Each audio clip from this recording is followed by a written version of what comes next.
Cognitive Psychology, Chapter 4, Attention. Preview questions. Of the multitude of events happening in the world, how does attention select particular items? 2.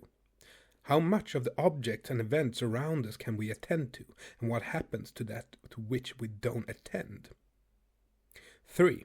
Are there particular regions of the brain dedicated to attention, or is attentional processing more widespread? 4. What are important theories and experimental methods of attention research? 5.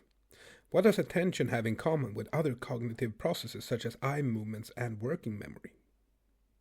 6. What are the practical and theoretical implications of understanding failures of attention? Introduction. Attention is a topic that is relevant to understanding almost all forms of human perceptual, cognitive, and physical activity. This ubiquitous nature of attention makes it difficult to provide a single precise definition. However, an idea that is common to nearly every model of attention is that attention is a limited resource that is deployed to facilitate the processing of critical information.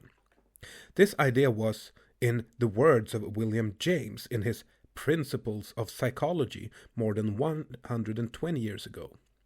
Everyone knows what attention is.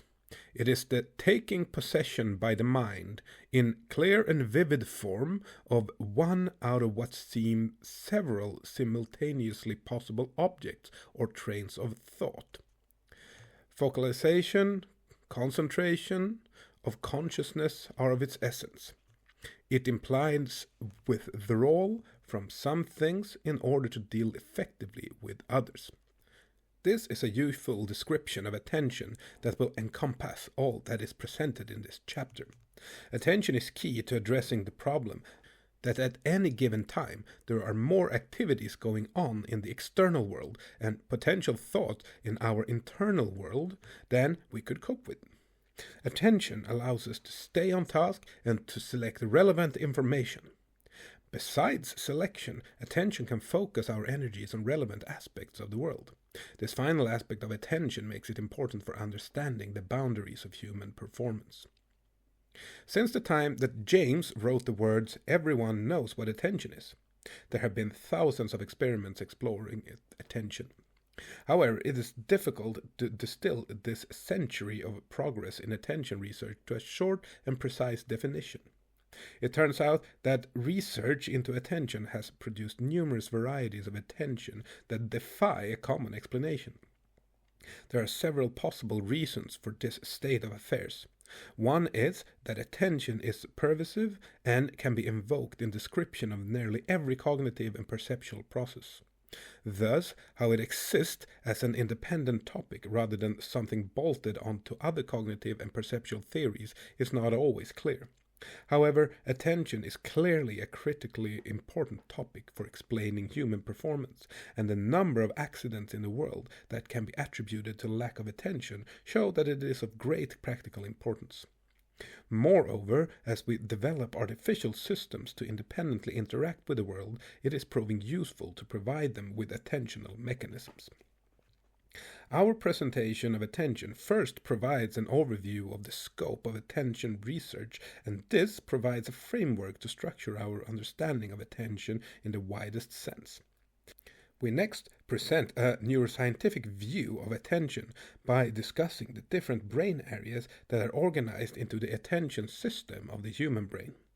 Following this, we discuss theories of attention, including how they vary in the where and when of attention and how they have developed over time. Examination of these theories leads to further discussion of methods that have proven important to the study visual attention. We next address the topics of how mechanisms of attention relate to perception, working memory, and movement control. These topics help to illustrate the breadth of attention as a concept central to cognition.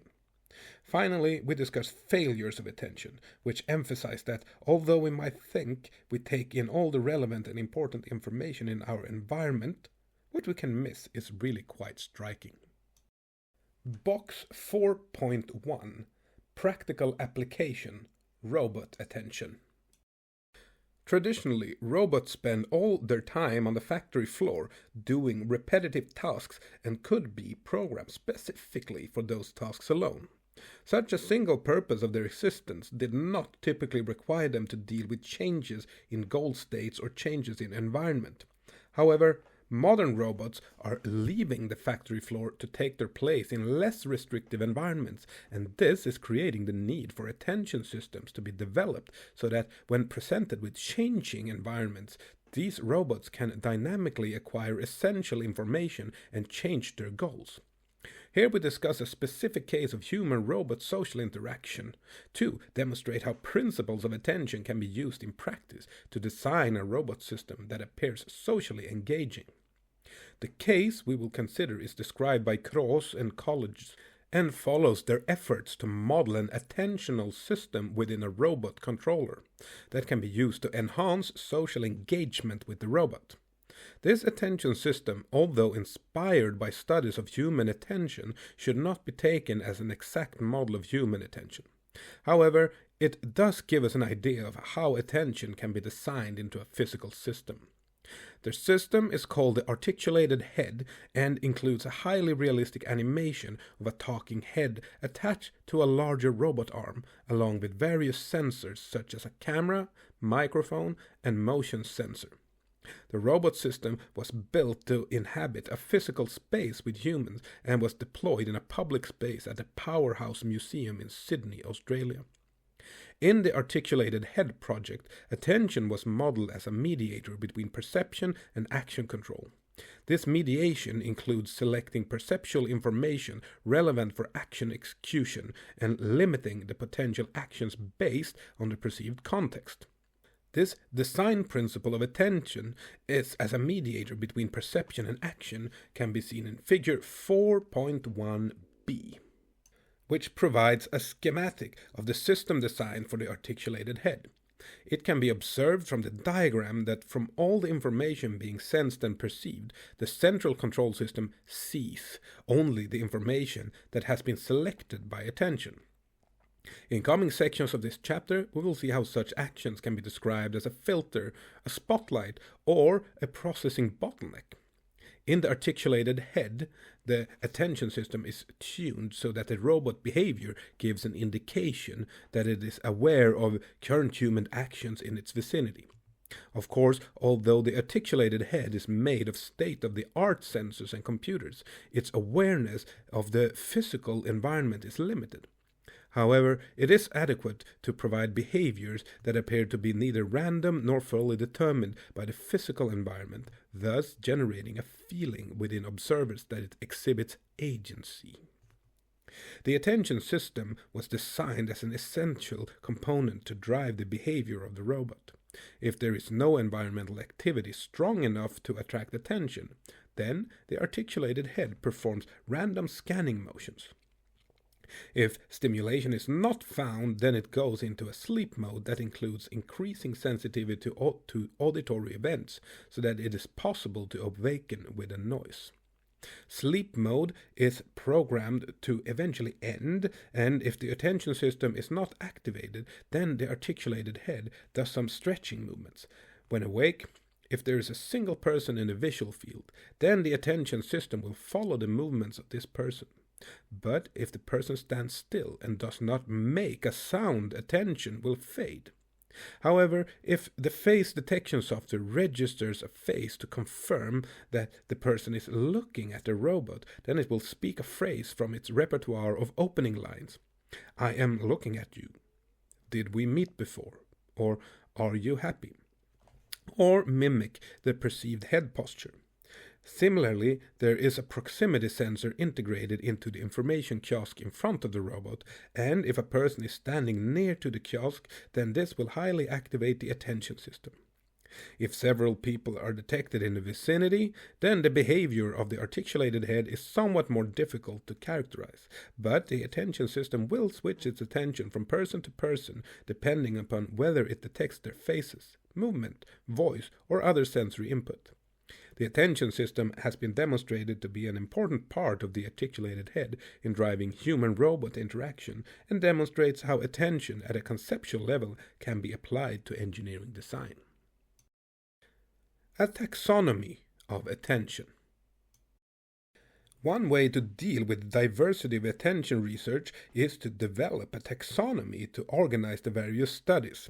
An example of a taxonomy is the classic work in the 1700s by Carl Linnaeus, who divided the natural world into the plant, animal, and mineral kingdoms, and developed classification systems within these kingdoms.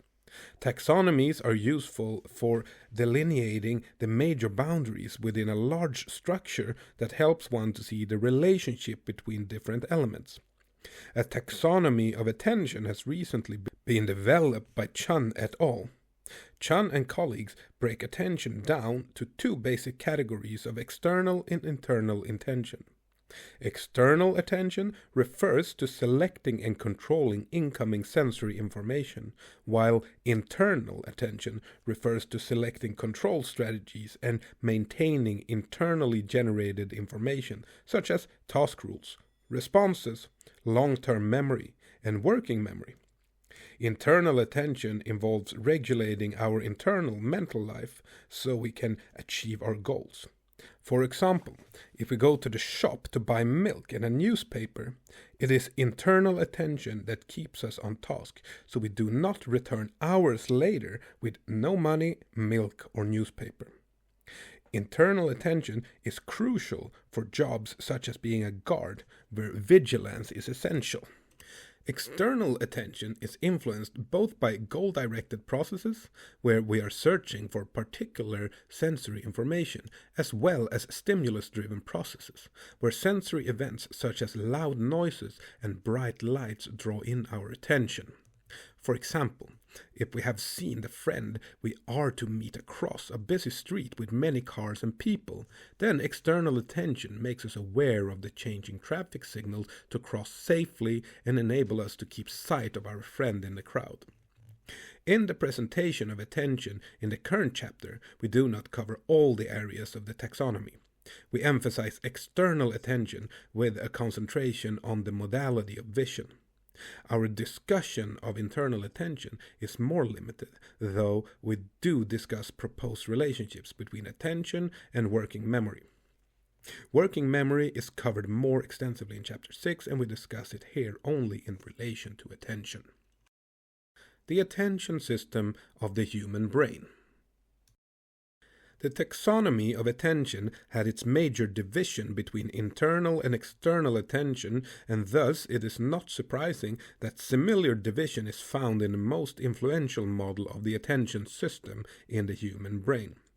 This framework, originally proposed by Michael Posner and colleagues, has been developed extensively over the past 30 years and holds that the attention system can be seen as independent from processing systems and that it utilizes a network of brain areas that carry out functions that are specified in cognitive terms. The model has the three basic components of alerting, orienting, and executive function, whose functions are partitioned into specific brain areas. Orienting can be considered to be a type of external attention and executive function to be a type of internal attention. We will now discuss these components in more detail. The alerting system comprises brain areas in the brainstem and frontal cortex that are responsible for achieving a state of general arousal. Arousal promotes our ability to maintain alertness so that we can respond more quickly to a signal. For example, if a warning signal cues us to be alert, then we will respond more quickly to a signal when it arrives. Thus, we can think of the alerting system as a kind of on switch that prepares us for upcoming events. The orienting system originally emphasized the role of the parietal cortex. However, as more become known, this expanded to include brain areas in frontal and parietal cortex.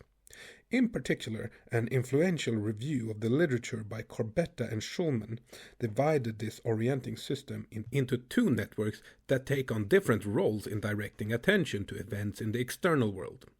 One network involves top-down processing, including the selection of stimulus properties consistent with our goals. This network has come to be known as the dorsal attention network, DAN.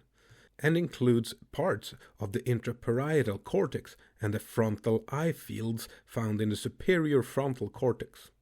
The other network involves bottom-up processing that is specialized to detect behaviorally relevant stimuli that are unexpected. This network has come to be known as the ventral attention network, VAN, and includes parts of the temporoparietal cortex and ventral frontal cortex, including the inferior frontal gyrus, IFG, and middle frontal gyrus, MFG.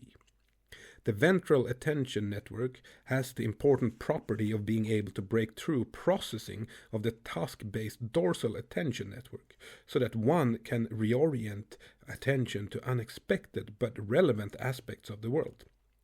Brain imaging data supports the idea that these two networks interact with each other in a collaborative manner, in a way that changes which task demands. One critical aspect of this interaction between ventral and dorsal networks is that while it is advantageous to reorientate to relevant stimuli, it can hurt performance to reorientate to irrelevant stimuli. As such, it has been proposed that overactivity in the ventral attention network might be a contributing factor to the complex condition of attention deficit and hyperactivity disorder. The executive system is related to internal attention since it is critical for control of starting tasks and sustained maintenance of performing a task. It is originally included the anterior cingulate cortex and regions along the medial frontal cortex, and this has been expanded to include parietal cortex and additional regions in frontal cortex. Taken together, these brain regions are often more recently referred to as the frontoparietal control network and are responsible for cognitive control. Evidence for this cognitive controls comes from research into how the frontoparietal control network interacts with the dorsal attention network that is active while someone is performing a task, external attention, and the default network that is active when someone is not performing a task and their mind is wandering, internal attention. These results showed that the frontoparietal control network acts to mediate goal-directed cognition by dynamically modulating the balance between the default and attention networks. Theories of attention. The concept of attention, that we have the ability to select and focus our mental energies, goes back millennia, and William James was writing about it at the end of the 19th century. However, there was a lull in attention research during the period that behaviorism held sway. One reason for this is that the more abstract nature of attention did not fit easily into the behaviorist traditions that emphasize the measurements of stimulus and response and minimize consideration of internal mental states. However, renewed interest in attention began with a series of experiments by Cherry, using a task known as dichotic listening, which showed interesting properties of how we attend when different messages are simultaneously presented to different ears. When two messages were presented to both ears, then participants had difficulty tracking any one message when asked to shadow it by speaking it aloud. However, when one message went to one ear and the other message to the other ear, then participants were near perfect at shadowing the one message, but were ignorant of the other message to the point they could not even report when it spoke a foreign language. This impressive skill to tune in to one speaker against a noisy background is known as the cocktail party problem, as it is like when we are at a noisy party and can still hold a conversation. Interestingly, however, our ability to tune in to one speaker can be broken by certain sounds. For example, hearing our own name mentioned is something to which we are acutely sensitive. Efforts to use attention to explain these curious aspects of dichotic listening started with filter theory. Filter theory. Filter theory addressed issues raised by experiments in dichotic listening and can be considered the first cognitive theory of attention. The research had a direct application to issues of the day surrounding how many pilots a single air traffic controller could effectively communicate with at the same time. As discussed, a core finding was that when a listener is presented with a different message to each ear, interference between the two messages can be avoided when the listener is instructed as to which message is not relevant. This established the idea that a filter is used to block irrelevant information so that only the important message could reach a central channel for further processing.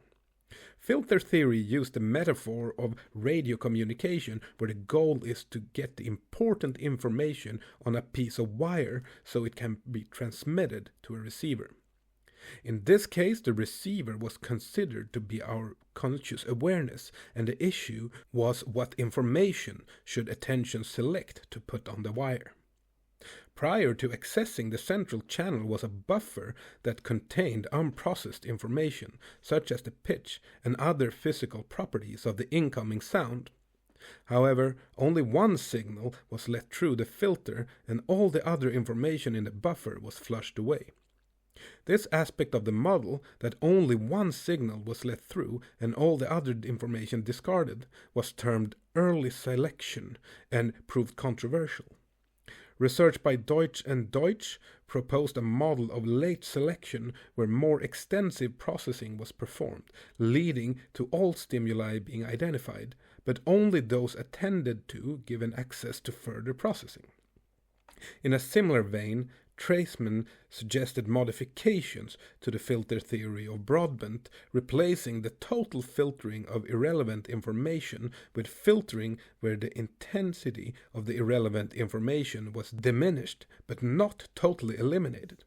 In this way, the diminished information might still be detected if it was of high priority to an individual.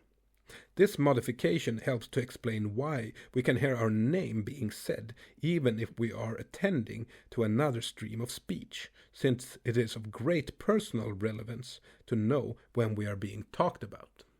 Within the context of filter theory, despite extensive efforts, there was never a definitive resolution about early versus late selection.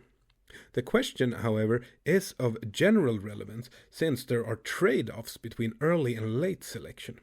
For example, if attention is allocated early, then although there is a greater risk we might select the wrong information, the information being selected will receive the maximum effect of attention and minimum cognitive resources will be expended on irrelevant information.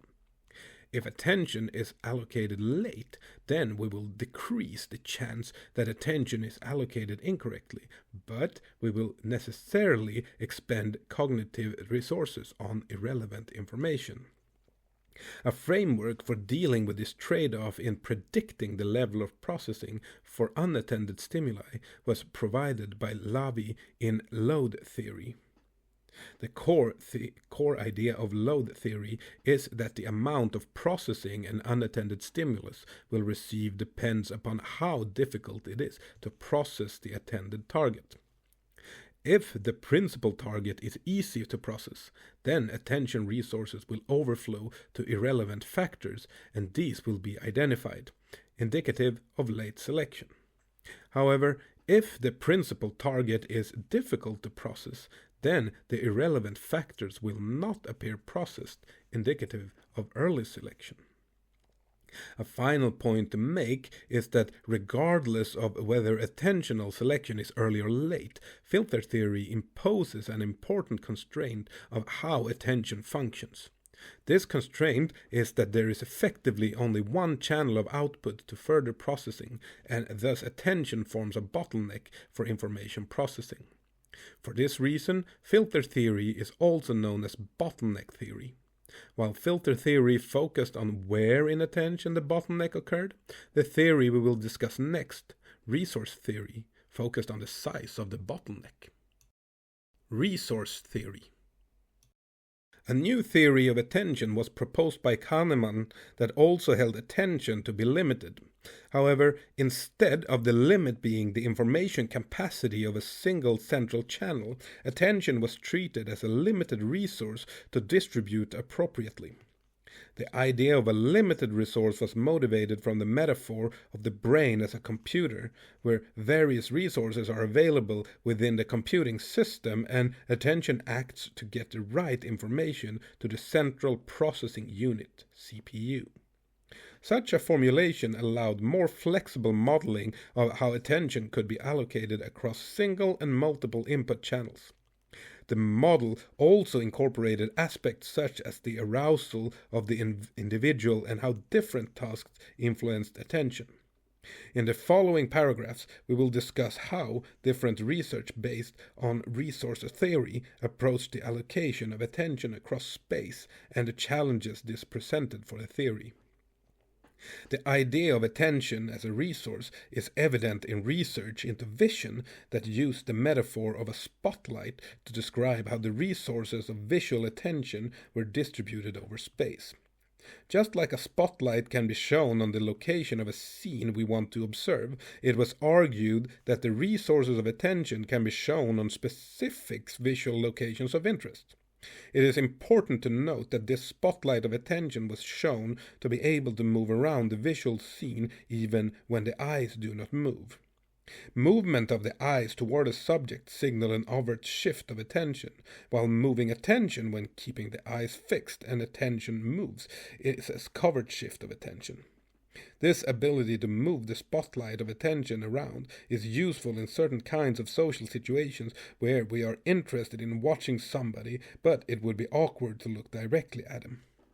One obvious question about a spotlight model is how large is the spotlight and whether and at what cost the size of the spotlight can be changed. This question was addressed by Ericsson and colleagues, who proposed the zoom lens model. Here, the intuition is that just as a zoom lens on a camera will change how much of the scene is contained in the image, we could effectively have a zoom function for attention that zooms in and out to cover different amounts of the scene. Since attention is a limited resource, the amount of attention at any one location in the spotlight will decrease as we zoom out, and attention must cover a larger area. The opposite will occur if we zoom in to the scene. Both the spotlight and zoom lens models treat attention as a resource spreading across visual space without consideration of the objects that inhabit that space. However, it turns out that there is evidence that attention can be characterized as being applied to objects rather than simply the spatial location that an object occupies. This evidence comes from experiments by Gilhooly et al., which had participants attend to the end of one of two rectangles by brightening the end of the rectangle to cue the location for 100 milliseconds. The brightness was then reduced back to the original shade, and then after 200 milliseconds the target appeared. Participants were asked to detect the onset of the target. The target could appear either at the cued location, the other end of the rectangle that had been cued, or a location on the other rectangle that was equal in distance to the length of the rectangle. Participants were faster to detect the target when it appeared at the other end of the cued rectangle than on the uncued rectangle. The important point is that the two uncued locations were equidistant from the cue, and thus the results show enhanced processing of the entire rectangle. These findings support object-based attention. The fact that the objects inhabiting visual space would influence attention makes sense from the perspective of our interactions with the world.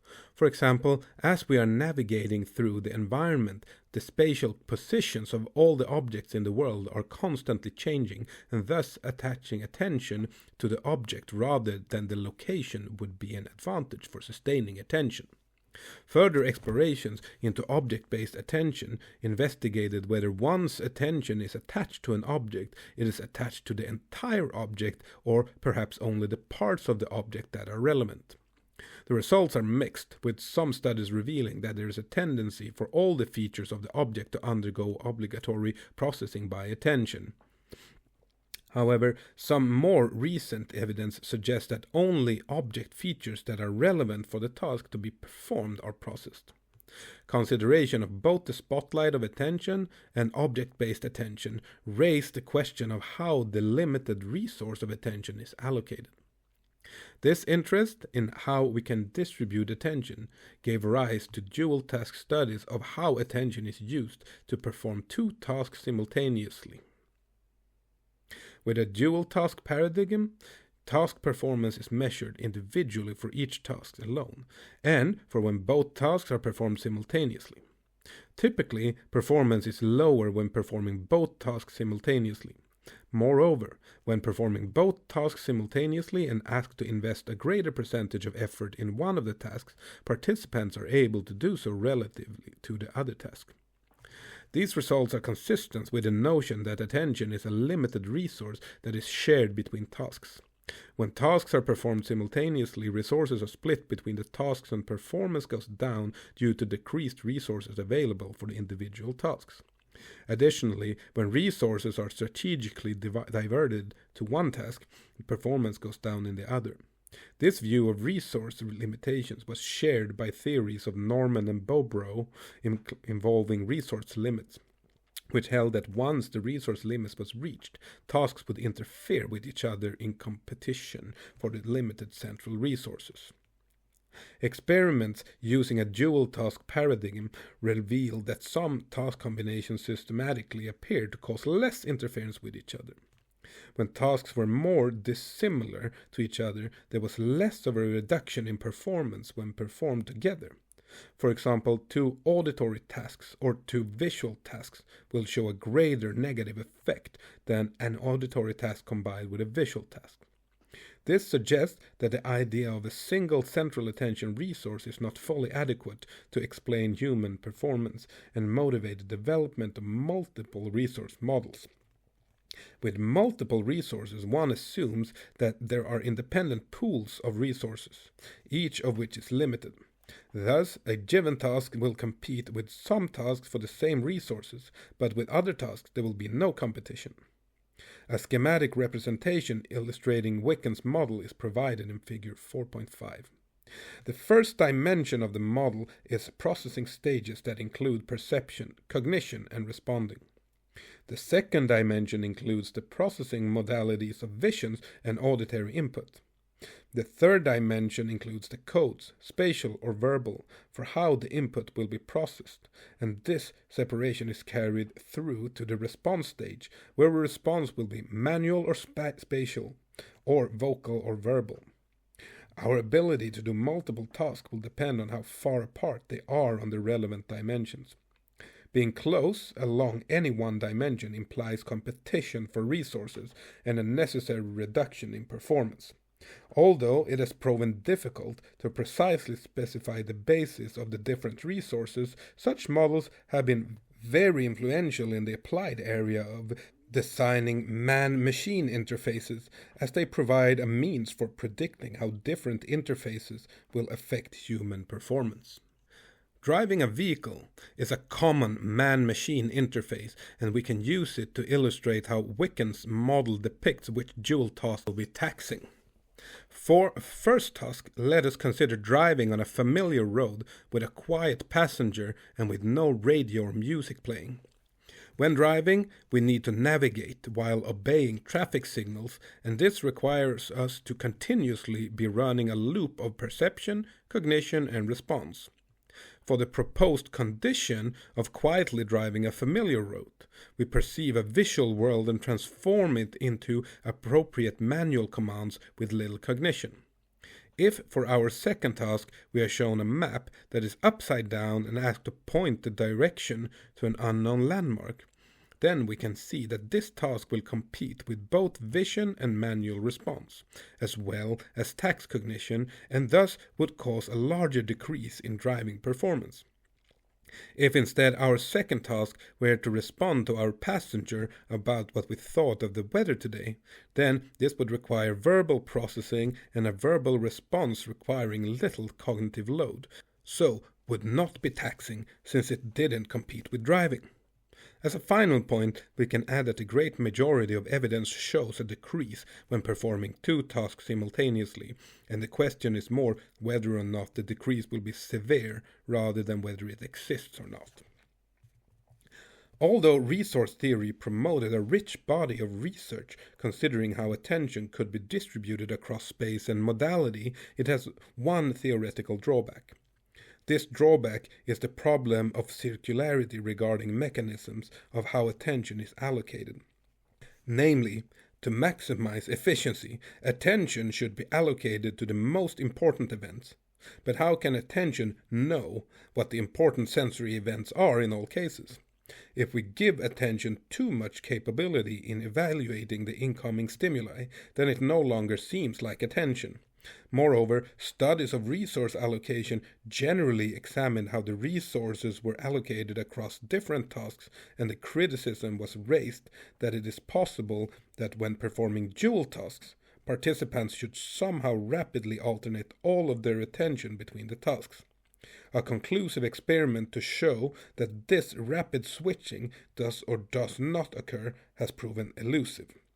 Despite these issues, experiments studying how limited attentional resource might be divided has produced a useful empirical literature to illuminate limitations in human performance. The question of how many sites attention can monitor simultaneously remains controversial. Early studies indicated that only a single location can be selected at any one time. However, more recent results have indicated that viewers have greater flexibility in monitoring multiple locations, but as one expands from a single location, attention provides more rudimentary processing enhancements. Evaluation. Both filter theory and resource theory can be seen as pillars upon which much of the cognitive psychology of attention has been built. Both theories provided models of attention that could be tested scientifically and generated tremendous amounts of critical thought of how best to model it. This activity has provided a positive example for the development of theory in cognitive psychology by demonstrating how concepts can be developed by consecutive iterations of testing theoretical claims and revising theory. A potential byproduct of this intense scientific activity is that attention research has at times clustered around particular controversies or experimental paradigms rather than around a general theory of attention.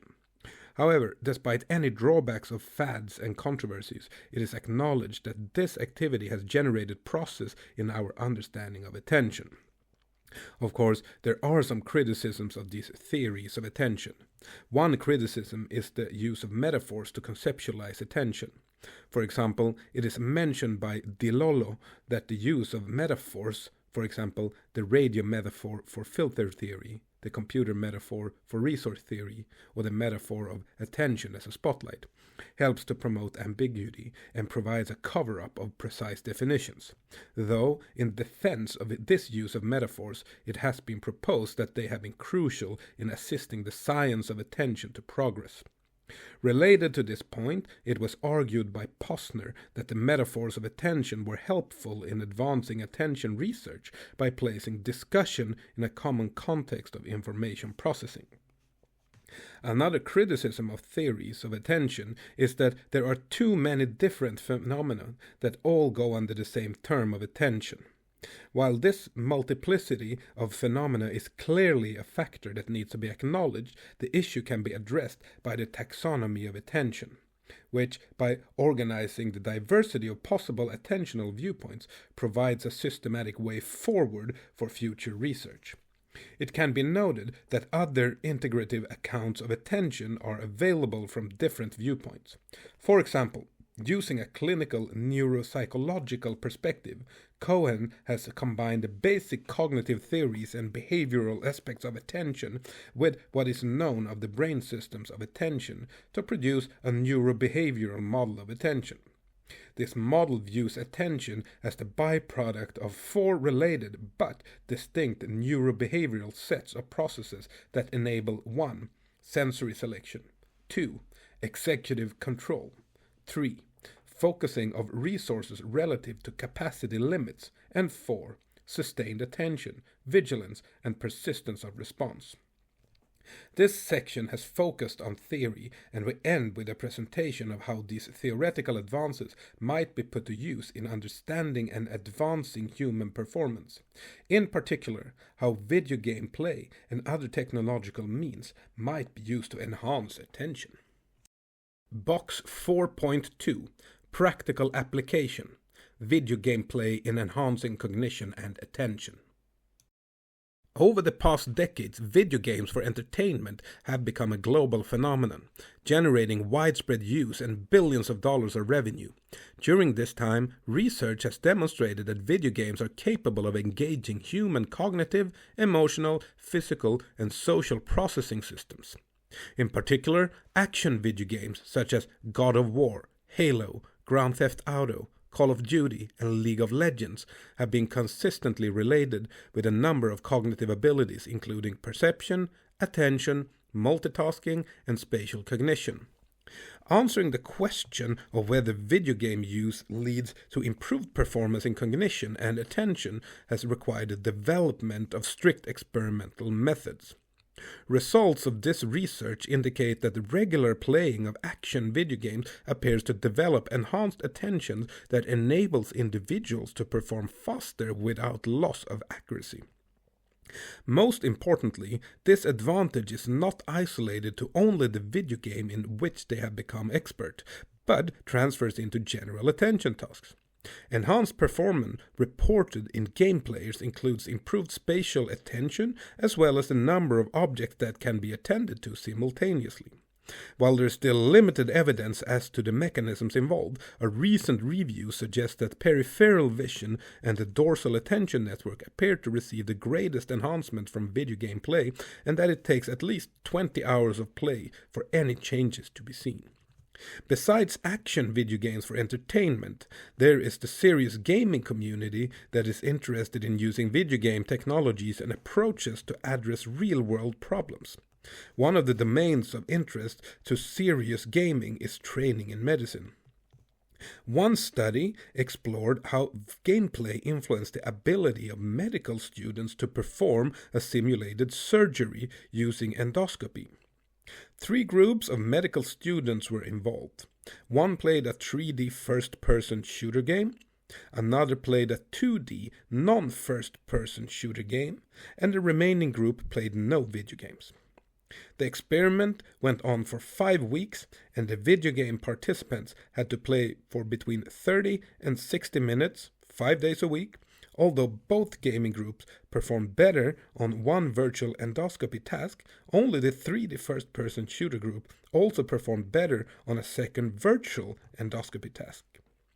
These kinds of results show the potential for gaming to enhance performance on a real-world task. Related research investigating baggage screening has addressed the problem of how to maintain vigilance in face of the fact that the majority of bags being screened are harmless. One approach to alleviating this problem is what is called threat image projection, TIP, where a dummy weapon is virtually projected into the baggage. This serves the purpose of both keeping up the amount of threats presented to the screener to help maintain vigilance, as well as being used to assess and provide feedback to the screener. The technology behind virtually placing threat items and the psychology of how best to develop and maintain vigilance is an active area of research in training baggage screeners. Visual attention, search, inhibition of return, and attentional blink. Both the filter theory of Broadbent and the research theory of Kahneman were overarching theories that provided a general model of the function of attention. However, as interest in attention intensified in the 1980s, the diversity of approaches and results has made it difficult to conceptualize the function of attention under a single model. 2 general trends are evident since this time. The first is an emphasis on vision as a primary modality to explore models of attention. This has been led by recent developments in vision research that have provided an extensive set of features such as color, size, location, shape, etc. to explore and enable study of how attention is distributed in space and time. The second trend is the rich development of experimental approaches like visual search, dual task interference, inhibition of return, and attentional blink, which started in single studies to later become general concepts with related experimental paradigms. In this section, we discuss a selection of these approaches. Visual search. Research into visual search addresses the problem of how we use attention to search for a target in a visual display. Search has important applications in the real world, as it can be a critically important task in some domains, where errors can have serious repercussions. An influential approach to this problem, known as feature integration theory, FIT, was introduced by Treisman and Gilhooly. They considered that both the target being searched for and the distractor objects would be composed of visual features such as shape, size, and color. Recognition of a target was modeled to be determined by two processes. The first process, termed pre-attentive, was capable of simultaneously searching the entire visual array. This pre-attentive process could independently examine features such as color and form, and if the item could be identified by a simple primary feature, then this pre-attentive stage alone could lead to recognition. For example, if we are searching for a green target in a field of red distractors, then we can immediately identify the green target using pre-attentive mechanisms. If, however, recognition depends on combining multiple features, then a process of focused attention is needed to combine the features. This use of attention to glue together the different features helps us to solve what's known as the binding problem. Namely, that from neurophysiology we know that different image features of an object, such as color and shape, are not necessarily processed together, even though our subjective experience is that all these features are bound together into a unitary experience. Further insight into the role of focused search was provided by research into how the process of combining features could go wrong in what was termed illusory conjunctions. These illusory conjunctions come about when attention is diverted or overloaded and appear as confusions between features of objects. For example, if a red square and a green triangle are presented while attention is diverted, then an observer might report seeing a green square or a red triangle.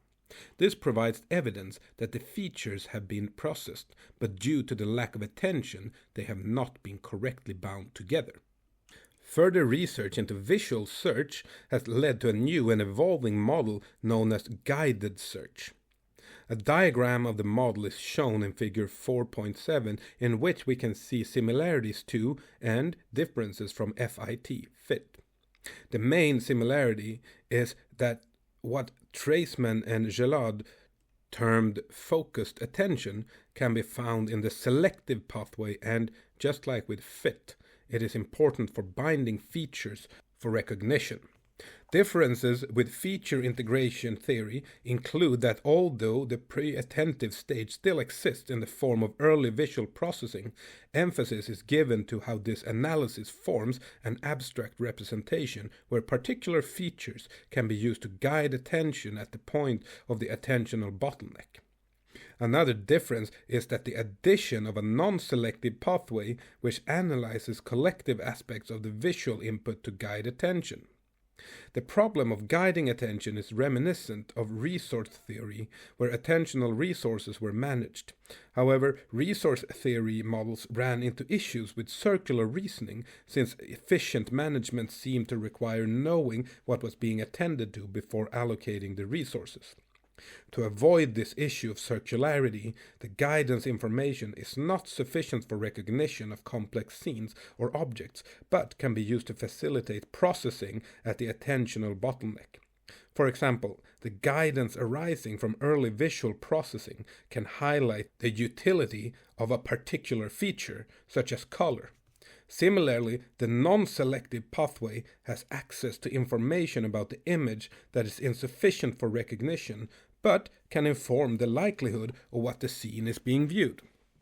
For example, this information might be sufficient to indicate that you are in a forest rather than in a city, but insufficient to tell you any other details.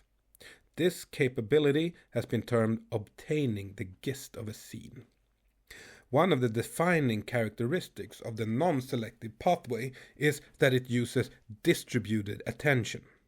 Distributed attention is in many ways similar to what was previously considered pre-attentive processing, as it allows a rapid evaluation of the entire image. It is proposed that distributed attention works by extracting statistical properties of the object and features present in the image.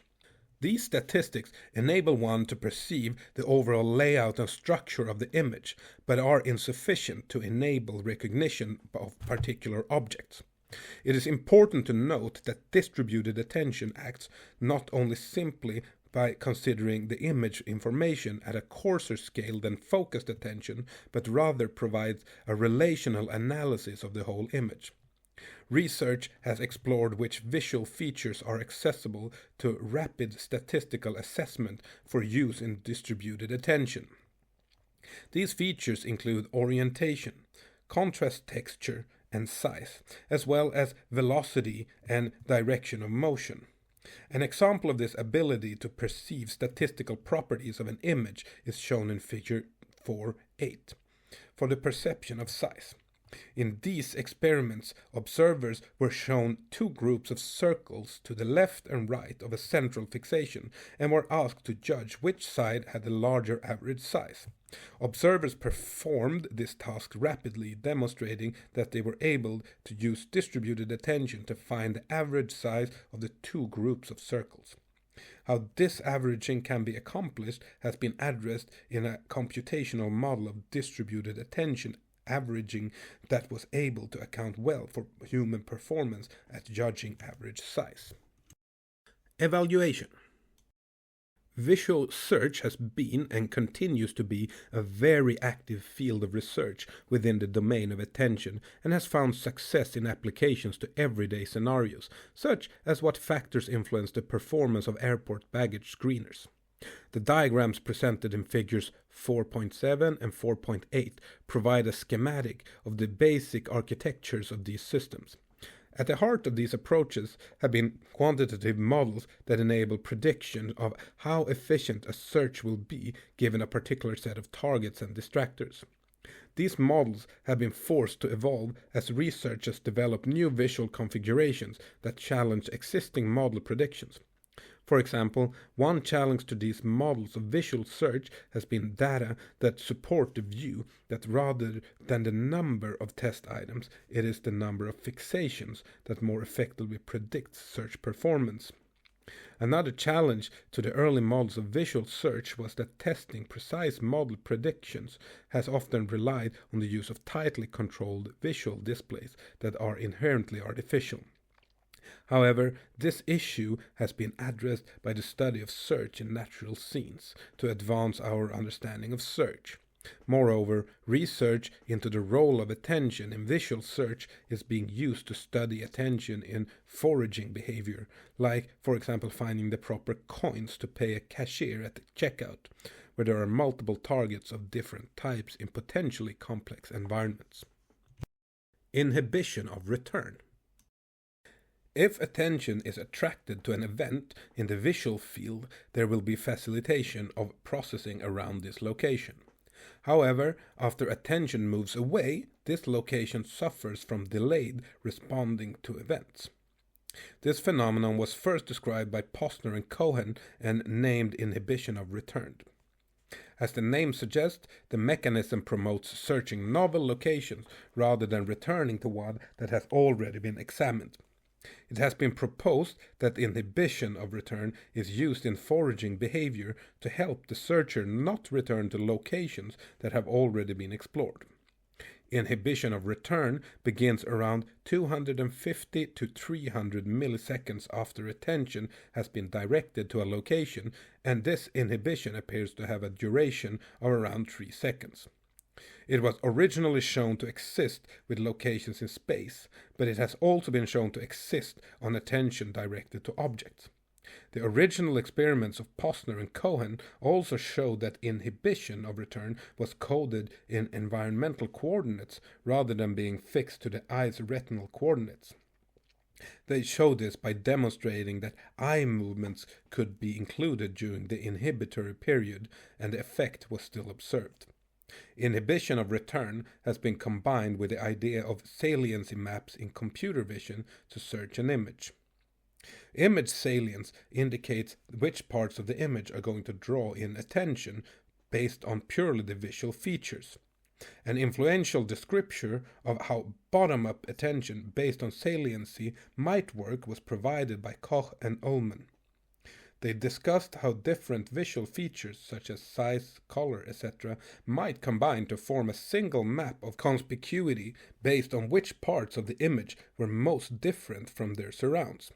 These conspicuous or salient parts of the image are those that are most likely to draw the attention of an observer. However, since the most conspicuous part of an image isn't necessarily the target we are looking for, inhibition of return provides a mechanism to disregard conspicuous locations for the remainder of the search as one explores less salient locations. Research into how the brain might represent saliency maps has found neurons at the frontal eye fields, FEFs, that keep track of items that have previously been fixated. And it has been proposed that these neurons, together with neurons in the parietal cortex, act to drive attention. Attentional blink. If we are watching a sequence of rapidly presented visual displays, like 6 to 20 items per second, the second of two targets cannot be identified when its presentation is close in time to that of a first target. This phenomenon is known as attentional blink. For example, if we are given the task of identifying two letters within a sequence of rapidly presented numbers, then detection will be impaired on the second letter if it is presented close in time to the presentation of the first letter. Although the phenomenon had been noted earlier, it was described as the attentional blink by Raymond et al. In 1992. This notion of a blink captures the intuition that after attention has obtained the first target, it blinks, and does not see the second. The basic paradigm and results of this study are shown in figure 4.10. A sequence of visual stimuli is presented in rapid succession, and if participants are instructed to identify just a single target, then the proportion of correct responses is nearly identical regardless of where in the sequence it is shown. However, when instructed to identify two targets, there is a substantial reduction in performance in identifying the second target, with recognition performance below 60%. From 80 to 450 milliseconds after presentation of the first target, the attentional blink paradigm has been used extensively to study the availability of attention across time. It demonstrates a clear limitation of attention in showing that the best way to make a second target go unnoticed is to show it at a short time after showing the first target. It is worth pointing out, though, that the lowest performance does not occur immediately after the first target. In box 4.4, we see how the attentional blink can be used to study the processing of emotional phases. Box 4.3, when things go wrong, errors in the interpretation of medical images. In fields of medicine such as radiology, a medical specialist with years of training has the visual search task of analyzing an image to identify and interpret any regions of concern. Accuracy in the interpretation of these medical images is a complex topic both from a cognitive processing standpoint and a medico-legal standpoint. From the medico-legal standpoint, there exists a blurry line between errors and malpractice. However, it seems that the existence of errors is an expected occurrence, and their presence does not necessarily indicate negligence. While this might seem surprising at first, it is consistent with data across many decades of monitoring errors across a variety of medical image formats, which show that errors appear consistently. Errors occur at a rate of approximately 4% per day, or 30% retrospectively. This means that for a typical mixture of cases across a single day, 4% of diagnoses will be incorrect. But if only anomalous scans are provided for review, then 30% of them will be incorrect. Applying a 4% error rate to the 1 billion radiologic studies performed worldwide every year equates to about 40 million errors per year. From this perspective, a quote taken from a Wisconsin appeals court can be understood. In determining whether a physician was negligent, the question is not whether a reasonable physician or an average physician should have detected the abnormalities, but whether the physician used the degree of skill and care that a reasonable physician or an average physician would use in the same or similar circumstances. A radiologist may review an X-ray using the degree of care of a reasonable radiologist, but fail to detect an abnormality that on average would have been found. Radiologists simply cannot detect all abnormalities on all X-rays. Given the critical importance of getting diagnosis done correctly, research has looked into how these errors occur. One particular study investigated 656 cases where diagnosis had been delayed due to errors and examined the source of the 1,269 errors that had arisen. From this, they distilled 12 reasons for errors. 3 reasons that can be attributed to visual search accounted for 71% of the total and are summarized in Table 4.1.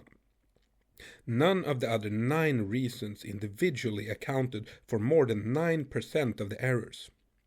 This value of 71% is consistent with other quoted estimates of what are termed perceptual errors in the literature, which range from 60 to 80%. The term perceptual arises from the dual process model of reasoning in clinical cognition, which classifies decisions and errors as either type 1, which is heuristic, fast and automatic, or type 2, which is analytical, slow and deliberate, where type 1 and type 2 can be referred to as perceptual and cognitive respectively. The most common type of error at 42% was termed under-reading, which means that the finding was present in the image but was not reported. This can be thought of as simply a failure of visual search. The second most common error at 22% is satisfaction of search, where search terminates after the identification of one abnormality and does not continue to find additional abnormalities.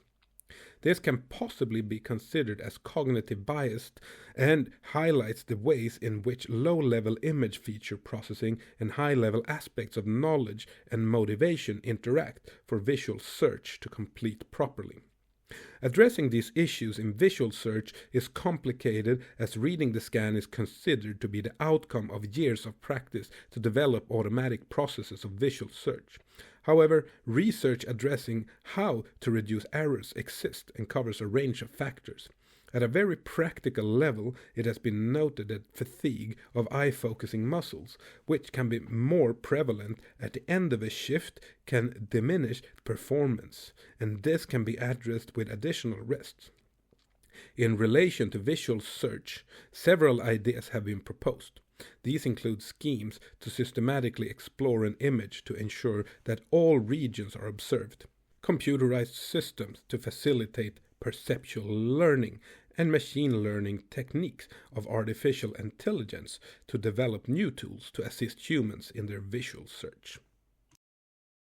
Box 4.4 Research Close-Up Using the attentional blink to examine emotion perception. Introduction. Detecting emotions is important for succeeding in the social world, and this has motivated study of how effective and emotional events engage attentional mechanisms. To study how emotions engage attention, the attentional blink has been adapted to show what is known as an emotional attentional blink. Similar to the attentional blink AB, the emotional attentional blink EAB refers to a temporary impairment of ability to identify a target when it is preceded by another stimulus, in this case an emotional stimulus. The EAB is thought to occur due to the salience of the emotional stimulus engaging attention for a brief duration that interferes with identification of subsequent targets. For emotional stimuli, the experiment by Keefe and colleagues used erotic images of mixed-sex couples. Previous research has shown that erotic images induce a larger EAB than aversive images, and that arousal appears key to generating attentional capture. The neutral images concluded scenes involving one or more people in portrait or performing everyday activities. The primary question addressed by the research was whether mechanisms of the EAB were identical to the AB. To examine this, the researchers took a starting point, the results of a previous AB study using a dual task paradigm, which showed that when participants performed a concurrent secondary task of monitoring stimuli in the periphery, the AB was diminished. This means that participants do better at identifying the second target when given the extra task of monitoring the periphery. The explanation for this somewhat surprising result is that the second task draws resources away from attention to the first target, so that there is not an overinvestment in the first target. This lack of overinvestment leads to improvement in identifying subsequent targets. The experiment involved both a dual task and an A-B aspect in its design, so it is useful to keep two facts in mind. 1. In dual task experiments, the crucial comparison is between performance at the single task and performance at the dual task. 2. In A-B experiments, the crucial comparison is performance at detecting the second target dependent on its temporal proximity to the first target. This experiment measured identification of the target image at either 2 time steps, lag 2, or 8 time steps, lag 8, after presentation of the neutral or emotional distractor image. The experiment further included 2 types of images, neutral and emotional, so that comparison could be made between the EAB for both images. Figure 411 illustrates the predicted single task performance and various possibilities for the dual task performance of the neutral and emotional conditions. Method. A total of 19 participants, 11 female, 8 male, were recruited for the study, with 1 participant being excluded for not following instructions. After being informed of the nature of the visual stimuli and agreeing to proceed, each participant performed a single session of about 1 hour. Across tasks, every trial involved the presentation of both rapid serial visual presentation, RSVP, images, and a peripheral dot stimulus. Participants were instructed to keep their eyes fixed on a fixation cross at the center of the screen throughout each experimental trial. A spacebar press initiated an RSVP of 17 images presented at fixation for 93.33 milliseconds each. An example is shown in figure 412. All images on a given trial consisted of different upright landscape architecture photographs, except for 2, the distractor and the target stimulus. The distractor was displayed as either the 4th or 6th stimulus in the stream, and was either a neutral image of everyday interactions of people, or an emotional salient image of a couple engaged in erotic acts, presented with equal probabilities within each experimental block. The target was presented at a lag of either 2 or 8 images after the distractor, 186.67 or 746.67 milliseconds, and consisted of a landscape or architectural scene rotated 90 degrees clockwise or counterclockwise from vertical. Concurrent with each image presentation, a dot was presented at 9 degrees eccentricity from fixation. The location of the dot changed with each new RSVP image to one of 39 locations with equal probabilities, excluding the preceding location. In 80% of the trials, all dots in that trial were black.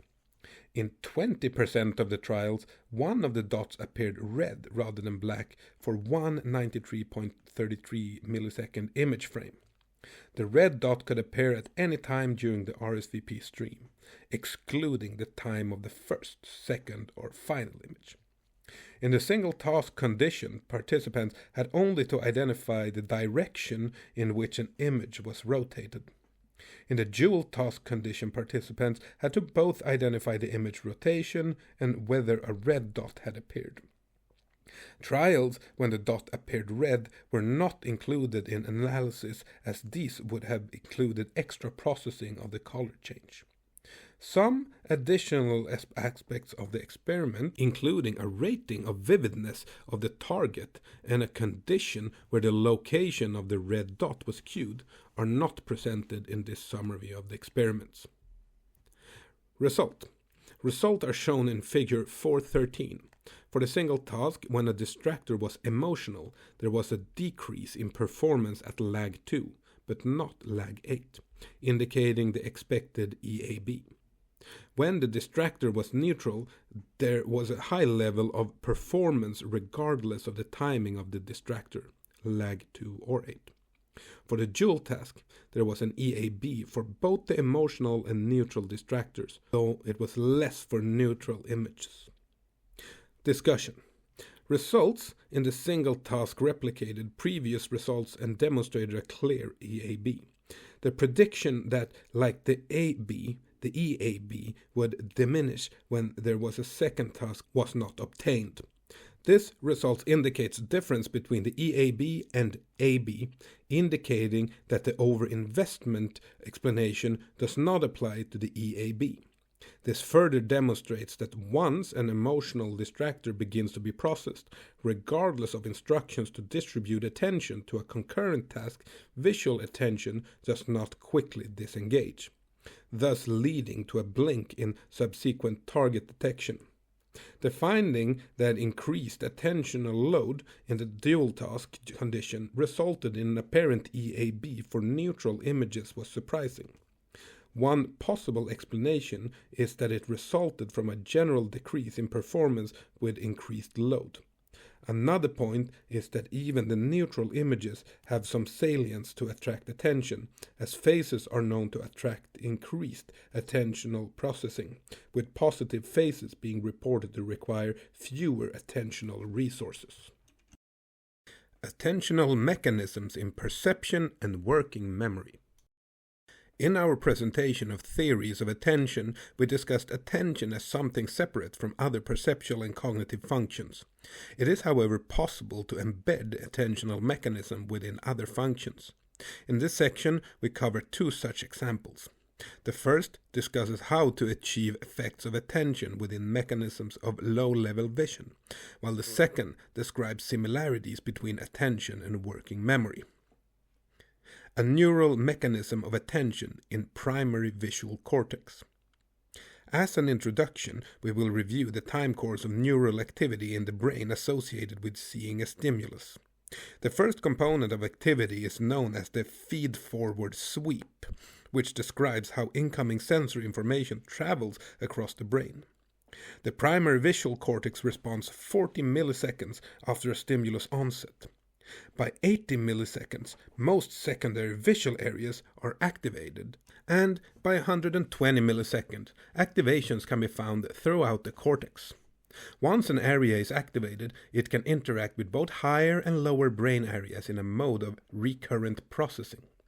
However, it has been found that neural tuning properties to visual stimuli are quite sophisticated even at short times after stimulus onset.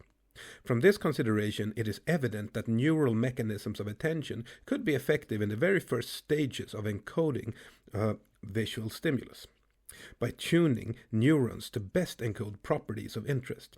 Examples of such a phenomenon include that intention has been shown to shape the neural tuning of single neurons, or populations of neurons. And reduction in neural responses has been shown when attention is directed towards a non-preferred stimulus that is presented in the same receptive field with the preferred stimulus.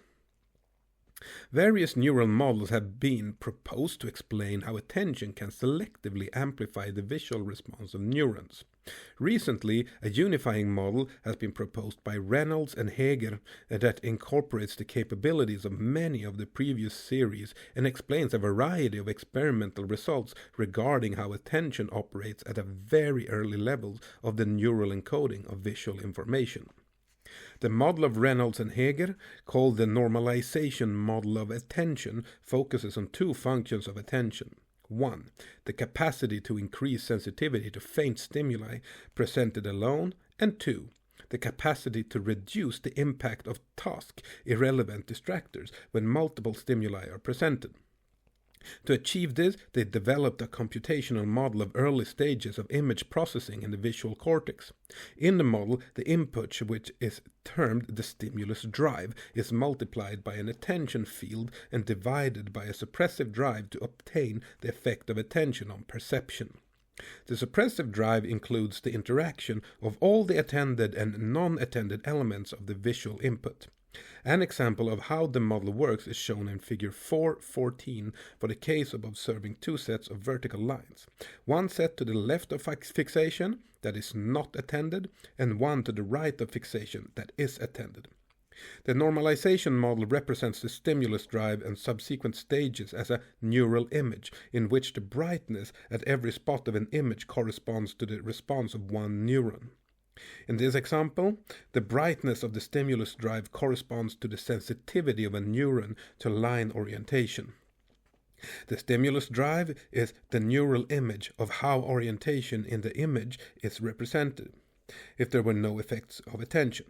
Thus, the two light bands on the left and right of the stimulus drive correspond to the two targets shown to the left and right of the center fixation dot and are identical. In the attention field, a gray color indicates no effect of attention and white indicates attention being applied. We can see that the attention field in this case is sensitive to the position of the stimulus, but not the orientation, and its width reflects the size of the red circle around the vertical lines that denote the area to which attention is directed. It is apparent from the figure that attention is being applied to the target on the right of fixation. The result of multiplying the attention field by the stimulus drive gives the suppressive drive, which is more broadly turned than the original stimulus drive. This suppressive drive is then used to divide the stimulus drive to obtain the population response. This process of division is known as normalization, since it takes the original input and changes it according to the surrounding context. The final result of the population response shows that the attended target is enhanced, while the other target receives a diminished response. Since it was introduced in 2009, the normalization model of attention has proven to be able to capture a wide variety of phenomena about how attention can be used to modulate the activity of neurons in visual cortex.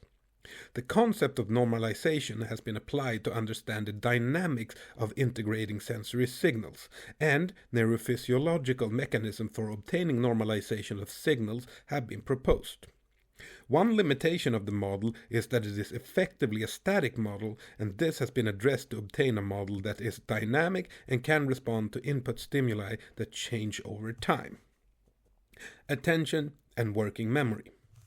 We will discuss working memory in more detail in Chapter 6, but here we would like to discuss similarities that have been discovered between attention and working memory. To appreciate the connection between attention and working memory, we need first to give a brief preview of working memory. Working memory is a central cognitive mechanism coupled with separate stores for visuospatial and phonological information. Just like attention, the capacity of working memory is limited. One utility of working memory is that the perceptual world is constantly changing and events can be fleeting. To cope with this, working memory allows relevant perceptual information to be maintained over time and serves as an interface between perceptual input and internal representations. Thus, it is not surprising that attention to particular information would have impact in working memory. Research into possible interactions between attention and working memory began when experiments which showed that eye movements and arm movements could interfere with maintenance of spatial information.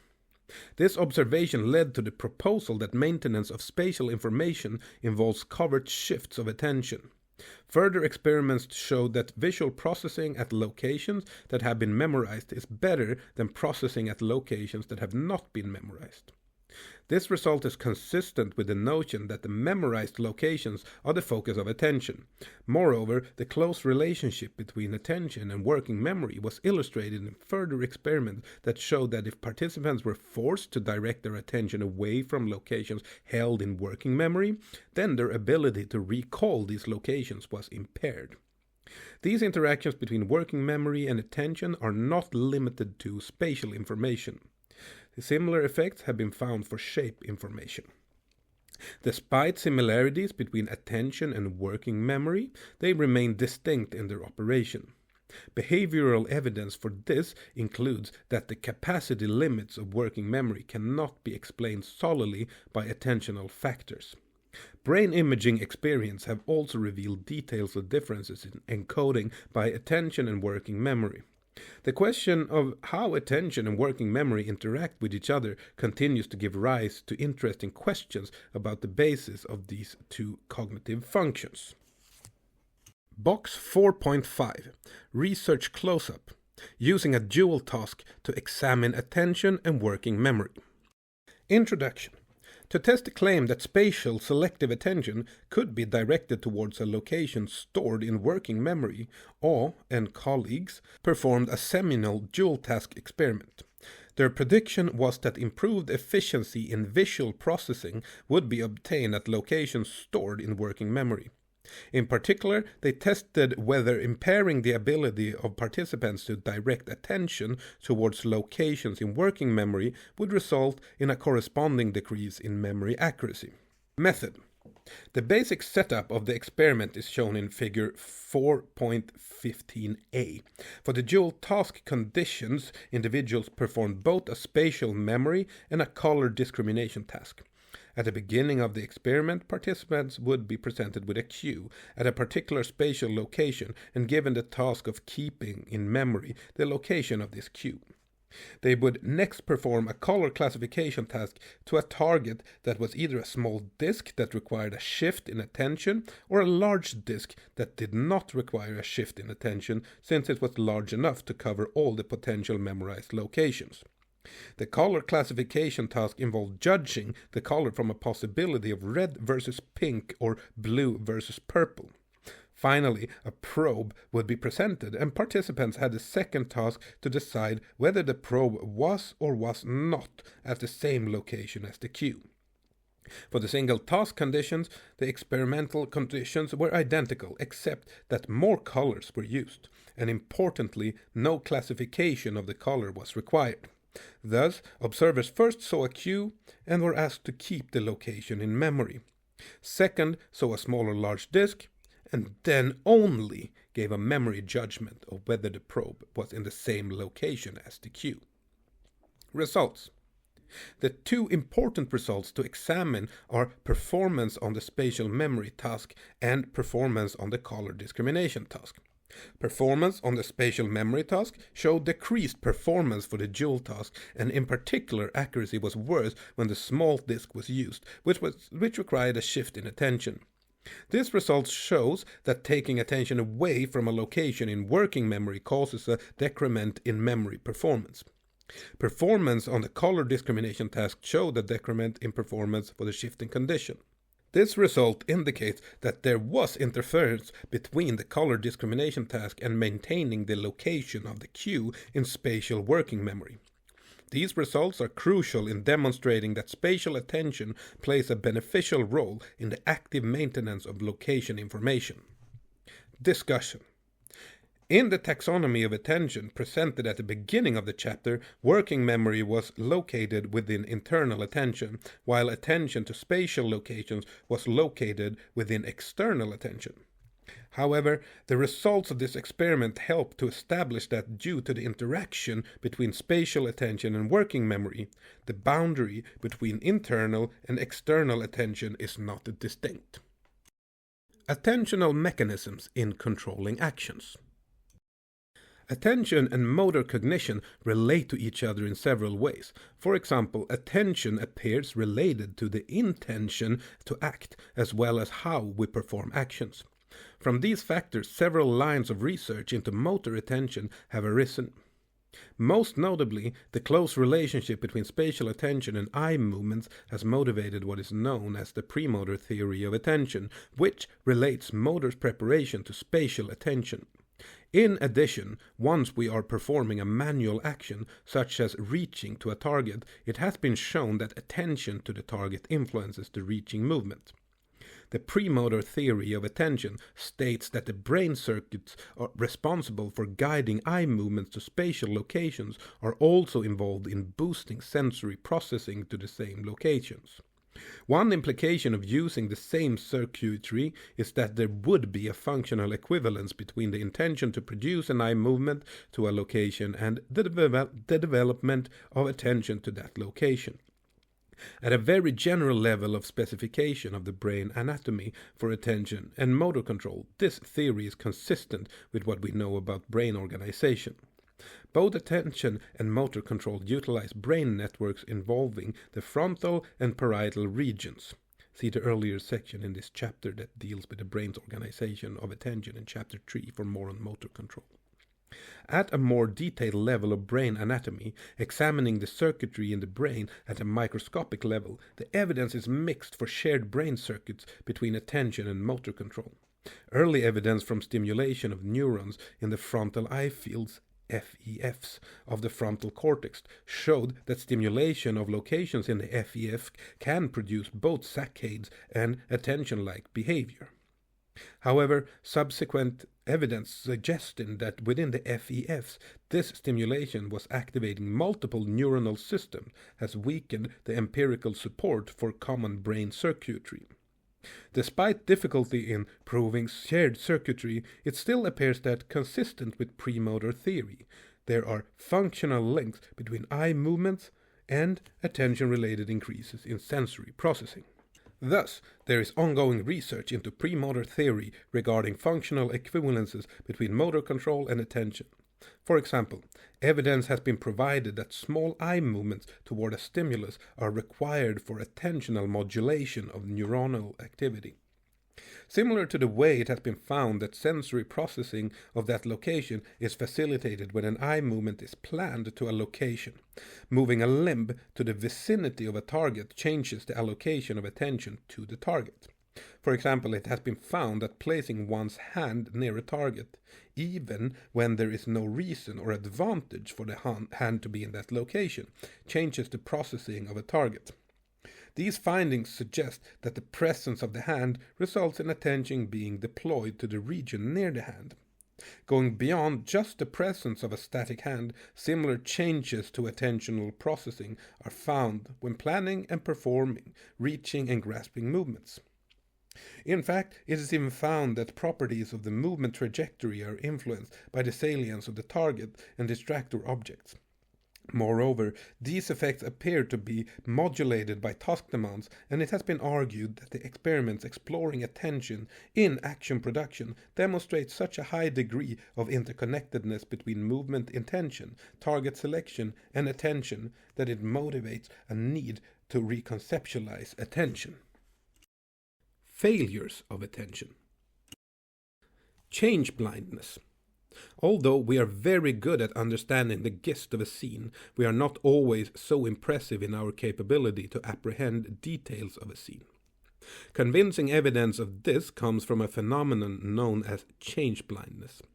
Demonstrations of change blindness involve showing two nearly identical photos to an observer, each for 240 milliseconds, separated by a masking image of 80 milliseconds, and asking them to say what has changed in the image. The mask is necessary so that motion is not seen in the region around where the photos have been retouched. Observers are poor at spotting the change, even though the cycle of photos is shown for up to 60 seconds, and, as can be seen from the example in figure 4.16, the change is extensive. These change blindness displays are prime examples that large changes can go unnoticed. Change blindness is related to a family of experimental results that have investigated how attention is related to whether or not we are able to report all aspects of what we see. In change blindness, observers can freely search an image to detect the change, and thus a variety of factors related to how we search and remember image properties might be at work. In the next section, we will see that even under conditions when eye movements and search are not required, the responses of observers are striking in terms of what they fail to report seeing. Inattentional blindness. The term inattentional blindness was coined by Mack and Rock to describe the rather surprising visual phenomenon that we can be looking directly at a target but will report that we do not see if attention is not allocated. The key experimental design is shown in figure 4.17, which shows examples of what occurred for what Mack and Rock called non-critical and critical trials. By contrasting the difference between non-critical and critical trials, we can see the effect of inattentional blindness. On both critical trials and non-critical trials, a viewer's task was to first fixate on the central target, and then, when a large cross became visible, they were to examine it without moving their eyes to judge whether the horizontal or vertical arm of the cross was larger. Then a visual mask appeared to eliminate any after image, and they reported which arm was longer. On the non-critical trials, nothing happened at the fixation point, and on the critical trials, a small unexpected figure appeared at fixation. It would seem common sense that on these critical trials, people would experience seeing this small figure. However, on 60 to 80% of trials, viewers failed to detect it, even though it was at fixation in the center of their view. These unexpected results from simple stimuli in a laboratory setting clearly demonstrate that although we go through life with the feeling that we are experiencing nearly all of what is appearing before our eyes, we are systematically able to miss events that are clearly presented to us if our attention is drawn away towards something else. The findings of Mack and Rock demonstrated that in the lab we can miss seeing a small diamond if our attention is diverted. While one could think that this result is just a peculiar curiosity of the psychology lab, subsequent research has shown that we can miss odd and otherwise startling visuals when our attention is directed elsewhere. These studies of inattentional blindness when viewing human activity began with the work of Dan Simmons and colleagues. The work built upon earlier studies which demonstrated that when people view two overlapping movies and are asked to attend to the activities of one movie, they can miss striking changes in the other.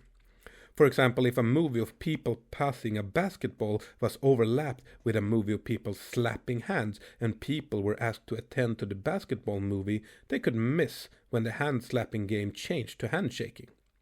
This task was modified by Simmons and colleagues so that a single movie was shown. In this movie there were 3 players in white shirts who passed the ball among themselves, along with 3 players in black shirts who passed among themselves. The task of observers was to count the number of passes of either the white or black team. Results showed that if an unexpected event happened during the movie, such as a person in a gorilla suit walked through the crowd, only approximately half of the viewers would notice this. Further research into how observers piece together a visual world from an edited movie was conducted by Levin and Simmons. They showed films with substantial differences between shots that were not detected. Examples of changes between shots include scarves appearing and disappearing, as well as plates changing color. Even though these changes are obvious once informed, they go virtually unnoticed during natural viewing of the film, even when viewers are asked to watch carefully. Such errors in the continuity of a scene from one shot to the next occur even in high-budget films, as an internet search for continuity errors will reveal. See box 4.6 for a discussion of psychological research into continuity editing. Box 4.6 Practical application. attention and continuity editing in movies. As we watch a movie, different camera shots are constantly changing our view of the scene in a way that would never happen in real life. However, we typically do not find this disturbing and cheerfully pay to see the next movie. It would be satisfying if we could state the exact scientific principles behind how this seamless viewing experience is achieved, but it turns out that it's not known.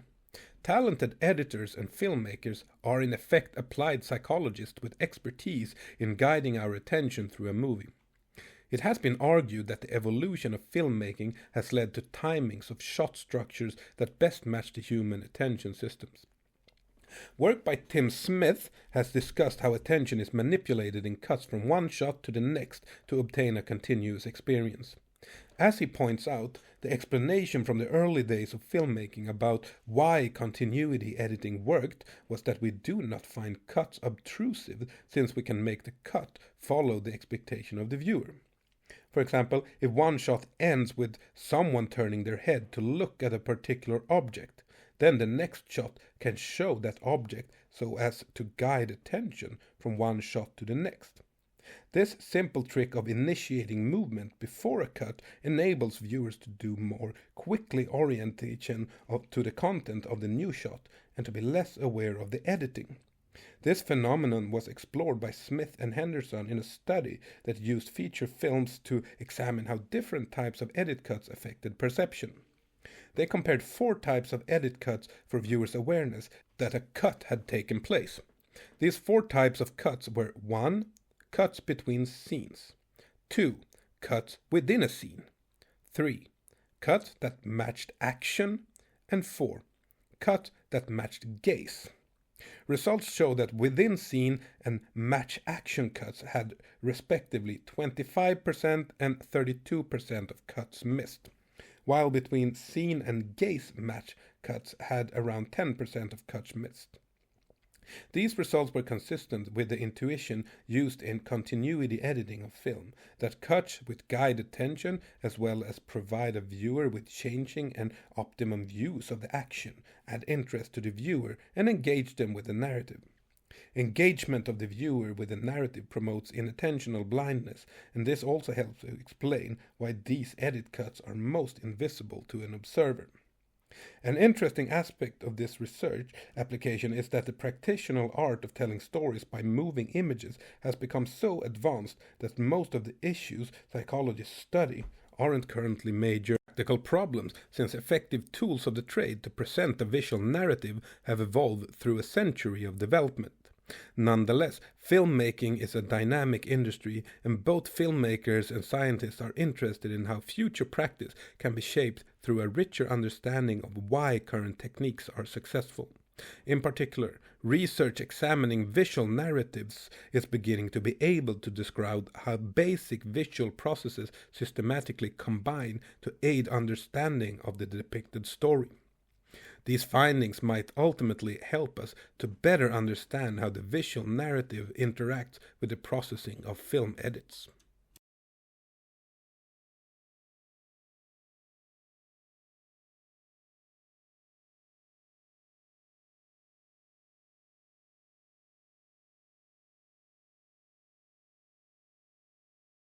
Practical problems, since effective tools of the trade to present a visual narrative have evolved through a century of development.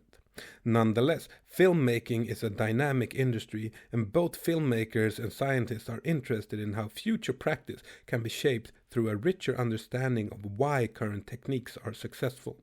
In particular, research examining visual narratives is beginning to be able to describe how basic visual processes systematically combine to aid understanding of the depicted story.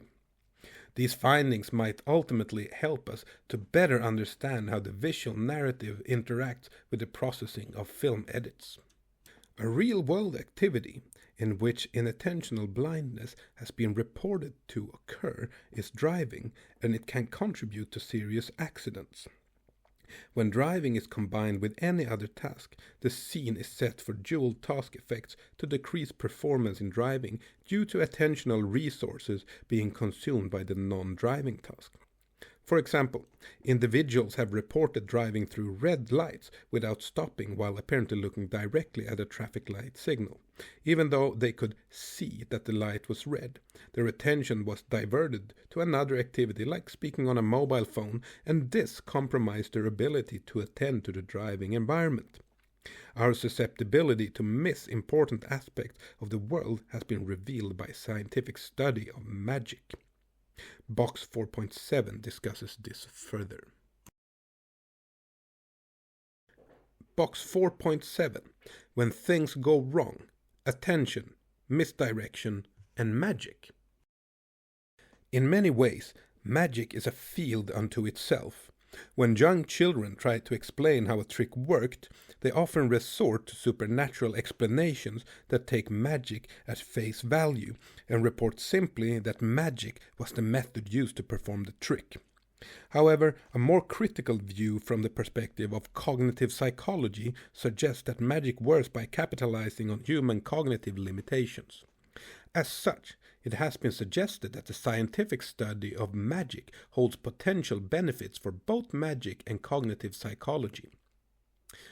Magic captivates an audience because the perceived effects of the magic trick have no obvious explanation from the methods experienced while viewing the trick. This disassociation between what happened and how it was achieved often relies on obfuscating the methods by use of a misdirection.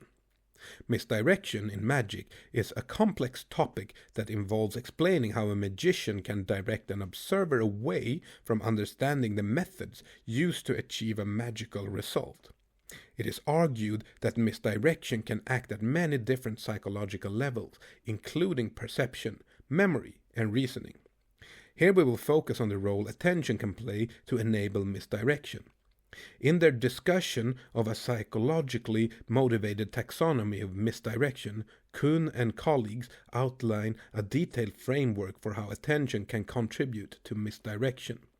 The three main factors of attentional misdirection include the focus of attention, where attention is deployed, the timing of attention, when attention is deployed, and the resources given, how much attention is deployed. While in practice these three factors might be hard to separate in any magic trick, we will discuss them individually now. The focus of attention can be manipulated through either external or internal means. With external events there are, of course, loud noises or light flashes that would distract a person from seeing the method. However, these are generally frowned upon due to their somewhat obvious nature. Instead, it is preferred to organize presentation of the trick so that the critical aspects of the method would be shown in areas of low interest, while regions of little importance would be presented in regions with high interest. Performing magic is social, and thus external attention can be manipulated through social influence, such as bringing someone from the audience on stage who will attract attention, or by the magician gazing in a certain direction, which will also attract attention to that region. Similarly, if a trick requires a particular sleight of hand, it is important that this sleight action looks natural so it does not draw attention. With manipulations of internal attention, the goal is to lead someone's expectations and interests away from elements that would reveal the critical method. Giving instructions such as shuffling a deck of cards or writing down information will guide a person to direct their attention to a task that is irrelevant to the procedure being conducted. Similarly, surprise can be used, for example in a trick where participants are told that a coin will disappear on the third strike of the wand. This will draw attention to the coin and away from the wand, thus creating an opportunity to make the wand disappear. It is also important that the audience remain engaged and motivated by the activity of the magician, because it is thought that without the motivation for trying to follow or understand the trick, it is more likely that an unmotivated observer will attend to things that the magician does not want them to see. Misdirection through attentional timing is achieved through either physical or semantic means. Physical interventions include controlling the tension of the audience members through aspects of the performance such as posture, sound, or light to increase or decrease the overall attention of the audience. By modulating the vigilance of the audience so that it runs counter to times when critical methods are performed, the chance of detection can be decreased. Semantic means of obtaining misdirection involve the narrative structure of the performance. For example, individuals are less likely to be looking for key aspects of the method early in performing a trick, or just as some other important event has occurred. Misdirection through attentional resources is achieved through either increasing attentional demands or limiting prior exposure. Increasing the attentional demands, for example, by asking the audience to keep track of the color of cards in a card trick, enables the magician to attract attentional resources to a distraction that might otherwise have been available to catch the method behind the trick. Similarly, if exposure to the trick is limited, then more attention will be required when viewing it. This is because when an event is repeated, an observer can gain fluency in processing the stream of events, and this familiarity is associated with less demand on attentional resources. In conclusion, a key feature of the success of magic is the failure of attention to detect the methods underlying the tricks. Evidence from research into failures of attention indicates that our moment-to-moment experience of the world is incomplete. However, intuitively, we seem to believe that our perception is complete, and this belief is undermined to create a world of magic. Summary. Attention is a broad field that encompasses an enormous empirical literature and is of practical importance when understanding how we process information in increasingly complex technology-driven environments. At the beginning of the chapter, we presented the taxonomy of attention, which provided a general framework to organize our thoughts about attention. Following this, we described regions of the human brain that have been implicated as working together to form attentional networks. This knowledge provides basic ideas about how attention is organized and gives further evidence that rather than being one system, attention arises from the coordinated activities of different systems. In addition, knowledge of these attentional circuits can be used as a starting point for understanding deficits in attention produced through brain damage.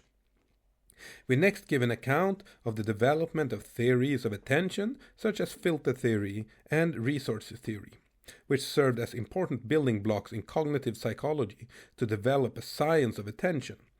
The concepts surrounding these theories provide a solid foundation for the remaining aspects of the chapter, which presented more recent developments in attention research, including methods of visual attention research, mechanisms of attention in perception, working memory, and action control, as well as failure of attention. These topics, while self-contained in their individual sections, draw upon content in the first 3 sections of the chapter and show how the concept of attention permeates the study of cognition. The ubiquitous nature of attention makes it difficult to provide a single all-encompassing definition of attention. Whether in the future this might be obtained, or even whether it should be set as a goal, is an open question. However, what is clear is that in many ways that attention provides the ability to process some elements more quickly and to greater depth than others is a critical capability.